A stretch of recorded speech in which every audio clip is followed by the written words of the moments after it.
नमस्कार, wondered.news पर आपका स्वागत है। आज 3 अगस्त 2025 है और हम रोज़ की तरह देश और दुनिया की अहम खबरों पर बात करेंगे। हमारा मकसद है खबरों को बिना किसी सनसनी या पक्षपात के सीधे आप तक पहुंचाना, सिर्फ तथ्य, ताकि आप अपनी समझ खुद बना सकें। तो चलिए आज की खबरों का सिलसिला शुरू करते हैं। पहली खबर है भारत और यूके के बीच होने वाले व्यापार समझौते को लेकर।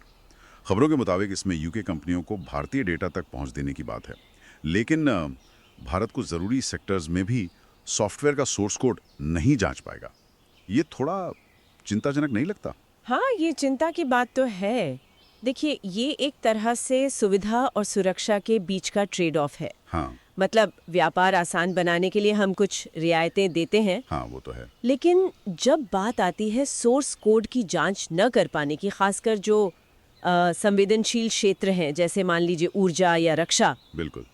तो वहाँ बाहरी सॉफ्टवेयर पर पूरी तरह निर्भर रहना बिना उसकी गहराई से जांच किए, ये जोखिम भरा हो सकता है। तो ये डिजिटल संप्रभुता वाली बात आ जाती है फिर, मतलब अपने डेटा और सिस्टम पर अपना कंट्रोल। बिल्कुल सही। डिजिटल संप्रभुता का ये एक अहम पहलू है कि भाई हमारे महत्वपूर्ण इंफ्रास्ट्रक्चर में जो टेक्नोलॉजी इस्तेमाल हो रही है उस पर हमारा कितना नियंत्रण है और हम कितने सुरक्षित हैं, ये सवाल तो उठेगा ही। ठीक है। अगली खबर ओडिशा से है और ये काफ़ी दुखद है। पिछले महीने एक नाबालिग लड़की को कथित तौर पर जलाया गया था और अब खबर है कि उसकी मौत हो गई है। जी, ये बहुत ही दर्दनाक घटना है। 15 साल की बच्ची थी वो। और इसमें एक और बात सामने आ रही है कि पुलिस का बयान भी बदला है। पहले शायद हमले की बात थी, अब वो इसे आत्महत्या बता रहे हैं। हाँ, यही चीज मामले को और उलझा देती है। पहले रिपोर्ट्स में हमले का जिक्र था, परिवार का भी शायद यही कहना था, लेकिन अब पुलिस की तरफ से आत्मदाह की बात आना ये कई सवाल खड़े करता है, जांच की दिशा पर, सबूतों पर। ये घटना मतलब 2 गंभीर मुद्दों की तरफ इशारा करती है ना। एक तो महिलाओं के खिलाफ हिंसा। बिल्कुल, और दूसरा मानसिक स्वास्थ्य का पहलू। अगर इसे आत्महत्या के एंगल से देखा जाए तो दोनों ही सूरत में यह समाज के लिए एक अहम मसला है जिस पर गंभीरता से सोचने और काम करने की ज़रूरत है। विरोधाभासी बयान अक्सर सच्चाई को और धुंधला कर देते हैं। सही कहा। अब बिहार चलते हैं। वहाँ मतदाता सूची को लेकर एक विवाद खड़ा हो गया है। आरजेडी नेता तेजस्वी यादव ने आरोप लगाया है कि उनका नाम वोटर लिस्ट से गायब है और पूरी प्रक्रिया में धांधली हो रही है। जी, ये खबर काफ़ी चर्चा में है। तेजस्वी यादव का ये आरोप गंभीर है, लेकिन चुनाव आयोग ने इन आरोपों का खंडन किया है। उनका कहना है कि नाम लिस्ट में है और आरोप बेबुनियाद है। हाँ, चुनाव आयोग का स्पष्टीकरण भी आ गया है। तो ये क्या दिखाता है? एक तरह का विश्वास का संकट। बिल्कुल, इसे आप चुनावी प्रक्रिया में विश्वास के संकट की तरह देख सकते हैं। जब एक बड़े नेता की तरफ से ऐसा आरोप आता है और फिर संस्था उसका खंडन करती है तो आम जनता के मन में शक पैदा होता है। और ये सिर्फ राजनीति तक सीमित नहीं रहता। आप देखें, किसी भी समूह में, चाहे वो परिवार हो या दफ्तर, जब निष्पक्षता पर सवाल उठता है तो भरोसा हिल जाता है। यहाँ तो ये राष्ट्रीय स्तर पर हो रहा है। हाँ, ये बात तो है। पारदर्शिता और विश्वास बनाए रखना बहुत जरूरी है। अगली खबर हवाई यात्रा से जुड़ी है। इंडिगो ने अपने एक यात्री पर बैन लगा दिया है। वजह ये बताई जा रही है कि उस यात्री ने एक सह यात्री को थप्पड़ मारा। ओह, ये तो काफी खराब व्यवहार है। हाँ, और इसका वीडियो भी वायरल हो गया है। पुलिस भी अब इस मामले में कार्रवाई कर रही है। ये दिखाता है कि अब सामाजिक दबाव कितना बढ़ गया है, खासकर टेक्नोलॉजी की वजह से। पहले शायद ऐसी घटनाएं होती होंगी, पर वो सामने नहीं आ पाती थी या उन पे इतनी जल्दी एक्शन नहीं होता था। सही कहा। लेकिन अब वीडियो वायरल होने का डर, या कहें कि सार्वजनिक रूप से जवाबदेही का एहसास, ये कंपनियों और अथॉरिटीज पर तुरंत एक्शन लेने का दबाव बनाता है। ये एक तरह से असामाजिक व्यवहार के खिलाफ जीरो टॉलरेंस की तरफ बढ़ता हुआ कदम लगता है। अच्छा है अगर ऐसा हो रहा है तो। अब महाराष्ट्र की बात करते हैं। वहां 100 से ज्यादा बंगाली प्रवासी मजदूरों को हिरासत में लिया गया है। शक है कि वो अवैध बांग्लादेशी अप्रवासी हैं। जी, ये भी एक संवेदनशील मामला है। इन मजदूरों को नवी मुंबई और आसपास के इलाकों से हिरासत में लिया गया है। और इस पर राजनीतिक प्रतिक्रिया भी हुई है। तृणमूल कांग्रेस का एक प्रतिनिधि मंडल भी उनसे मिलने गया है। हाँ, क्योंकि ये मजदूर पश्चिम बंगाल से हैं। ये मामला पहचान, नागरिकता और प्रवासन से जुड़ी जटिलताओं को उजागर करता है।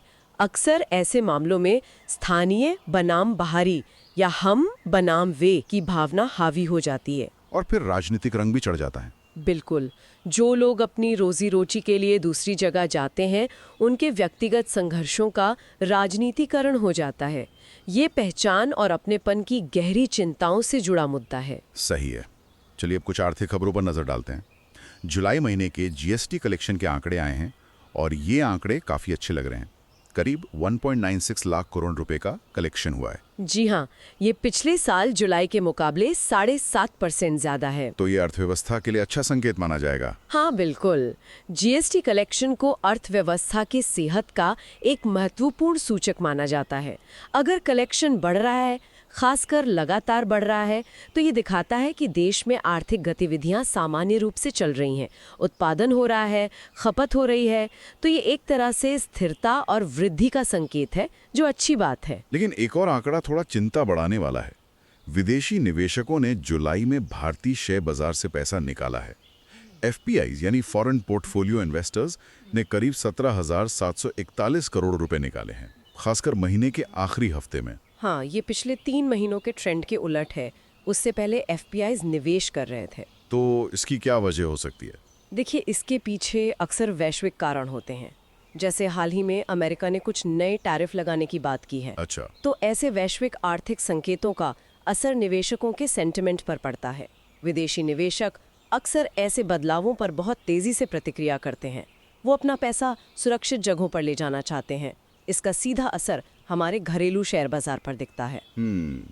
तो मतलब भारी घटनाओं का असर यहाँ भी महसूस होता है। बिल्कुल, ग्लोबलाइज दुनिया में ऐसा ही होता है। चलिए अब ऑटोमोबाइल सेक्टर की एक बड़ी खबर। महिंद्रा एंड महिंद्रा ने एसएमएल इसूजू में मेजॉरिटी हिस्सेदारी खरीद ली है। एसएमएल महिंद्रा लिमिटेड हो जाएगा। हाँ बिल्कुल, ये कॉर्पोरेट दुनिया की एक आम रणनीति है। मर्जर और एक्विजिशन के जरिए अपनी स्थिति मजबूत करना, बड़ा ही बेहतर वाली सोच। इससे महिंद्रा की पकड़ कमर्शियल व्हीकल सेगमेंट में, खासकर बसों और हल्के ट्रकों में और भी मजबूत हो जाएगी। ये बाजार में अपनी धाक जमाने की कोशिश है। अच्छा, एक और खबर सरकार के फैसले से जुड़ी है। टेलीकॉम उपकरणों के सर्टिफिकेशन शुल्क में भारी कटौती की गई है। हाँ, ये टेलीकॉम कंपनियों के लिए राहत की बात है। सरकार ने सर्टिफिकेशन फीस 95% तक कम कर दी है। इसका मकसद क्या है? मकसद है कंपनियों के लिए नए टेलीकॉम उत्पाद बाजार में लाना, सस्ता और आसान बनाना, जिसे ईज ऑफ डूइंग बिजनेस कहते हैं, उसको बढ़ावा देना। तो इससे इनोवेशन को भी मदद मिलेगी। उम्मीद तो यही है।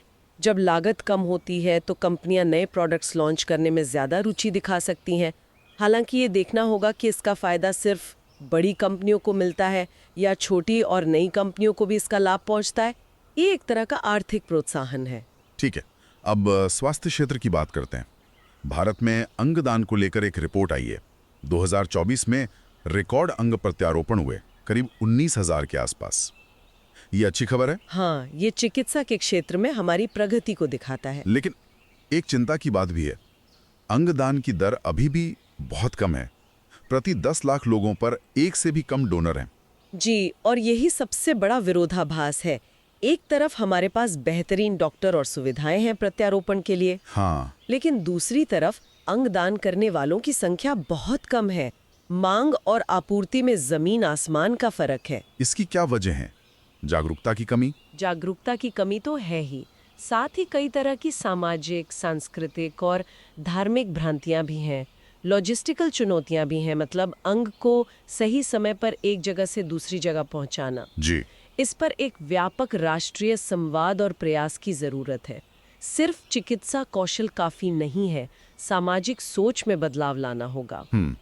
ये बहुत जरूरी मुद्दा है। शिक्षा के क्षेत्र से भी एक खबर है। आईआईटी दिल्ली से उनके 56वें दीक्षांत समारोह में रिकॉर्ड संख्या में पीएचडी डिग्रियां दी गई हैं। हाँ, ये खबर मैंने भी पढ़ी। कुल 2,764 छात्र ग्रेजुएट हुए, जिसमें पीएचडी स्कॉलर्स की संख्या रिकॉर्ड थी। मुख्य अतिथि डॉक्टर टेसी थॉमस थी। ये क्या दिखाता है? सिर्फ संख्या बढ़ रही है या कुछ और? ये सिर्फ संख्या की बात नहीं है। ये दिखाता है कि भारत में उच्च शिक्षा के स्तर पर रिसर्च और इनोवेशन पर फोकस बढ़ रहा है। ज्यादा पीएचडी का मतलब है कि हम ज्ञान सृजन और गहरी विशेषज्ञता की तरफ बढ़ रहे हैं। ये देश के भविष्य के विकास, टेक्नोलॉजी और आत्मनिर्भरता के लिए बहुत महत्वपूर्ण संकेत है। सही है। अब दवाइयों और टीकों की मंजूरी से जुड़ी एक खबर। सरकार ने पहली बार विशेषज्ञ समितियों के लिए औपचारिक नियम बनाए हैं जो नई दवाओं और टीकों की मंजूरी पर सलाह देती हैं। ये एक बहुत ही अहम और स्वागत योग्य कदम है। इसका मकसद पारदर्शिता और जवाबदेही बढ़ाना बताया जा रहा है। बिल्कुल। देखिए, दवाइयों और टीकों की मंजूरी एक बहुत ही संवेदनशील प्रक्रिया है। इसका सीधा संबंध लोगों के स्वास्थ्य से है। अब तक शायद प्रक्रिया उतनी व्यवस्थित नहीं थी, लेकिन अब औपचारिक नियम होने से एक तरह की रूल बुक बन गई है। इससे ये सुनिश्चित होगा कि निर्णय सुसंगत हो, वैज्ञानिक आधार पर हों और निष्पक्ष हों। इससे पूरी प्रक्रिया ज्यादा सुरक्षित और भरोसेमंद बनेगी और जनता का विश्वास भी बढ़ेगा। ये तो अच्छी बात है। अब कुछ अंतर्राष्ट्रीय खबरों का रुख करते हैं। अमेरिका ने अपनी 2 परमाणु पनडुब्बियों को फिर से तैनात किया है। खबर है कि ये रूस के एक वरिष्ठ अधिकारी के कुछ भड़काऊ बयानों के बाद किया गया है। रूस के पूर्व राष्ट्रपति दिमित्री मेदवेदेव के बयानों के बाद ये तैनाती हुई है और यूक्रेन शांति वार्ता भी अभी रुकी हुई है। तो ये क्या है, शक्ति प्रदर्शन? हाँ, इसे आप वैश्विक शक्ति प्रदर्शन या सिग्नलिंग कह सकते हैं। परमाणु पनडुब्बियों की तैनाती एक बड़ा कदम होता है। इसके जरिए अमेरिका शायद रूस को एक कड़ा संदेश देना चाहता है या फिर अपने सहयोगियों को आश्वस्त करना चाहता है। ये भू राजनीति में ताकत दिखाने और संभावित आक्रामकता को रोकने का एक तरीका है। तनाव के माहौल में ऐसे कदम उठाए जाते हैं। और इसी से जुड़ी एक और खबर है। यूक्रेन ने रूस के अंदर कई ठिकानों पर बड़े ड्रोन हमले किए हैं। खासकर तेल रिफाइनरियों और एक मिलिट्री एयर बेस को निशाना बनाया गया है। हाँ, यूक्रेन अब युद्ध को रूस की जमीन तक ले जाने की कोशिश कर रहा है। ये हमले काफी बड़े पैमाने पर हुए हैं, जिनसे रूस में आग लगने और कुछ लोगों के मारे जाने की भी खबर है। इसका मकसद क्या हो सकता है? सिर्फ नुकसान पहुंचाना? सिर्फ नुकसान पहुंचाना नहीं, ये एक मनोवैज्ञानिक रणनीति भी है। जब युद्ध शुरू करने वाले देश को अपने घर में ही उसके परिणाम भुगतने पड़ते हैं, तो युद्ध का मनोवैज्ञानिक बोझ बंट जाता है। इससे रूस के अंदर युद्ध को लेकर जो धारणा है, उसे चुनौती मिलती है। ये दिखाता है कि युद्ध सिर्फ सीमाओं पर नहीं लड़ा जा रहा। दिलचस्प रणनीति है। और आखिर में अफ्रीका से खबर। कोंगो लोकतांत्रिक गणराज्य DRC और रवांडा के बीच आर्थिक सहयोग बढ़ाने पर सहमति बनी है। जी, ये उनके बीच चल रहे संघर्ष को खत्म करने के लिए हुए एक बड़े समझौते का हिस्सा है, जिसमें अमेरिका ने मध्यस्थता की है। तो क्या आर्थिक सहयोग से संघर्ष कम हो सकता है? यही उम्मीद है। ये पैसा कमाओ युद्ध नहीं वाला नजरिया है।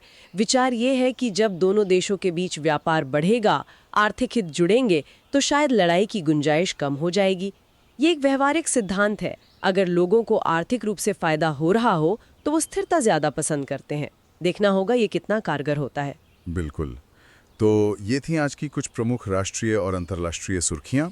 हमने कोशिश की कि हर खबर के पीछे के संदर्भ और उसके संभावित असर को समझें। हाँ, और ये सारी खबरें दिखाती हैं कि कैसी स्थानीय मुद्दे वैश्विक रुझानों से जुड़े हैं, चाहे वो व्यापार समझौते हों, सामाजिक तनाव हो, आर्थिक उतार चढ़ाव हो या फिर अंतर्राष्ट्रीय संघर्ष।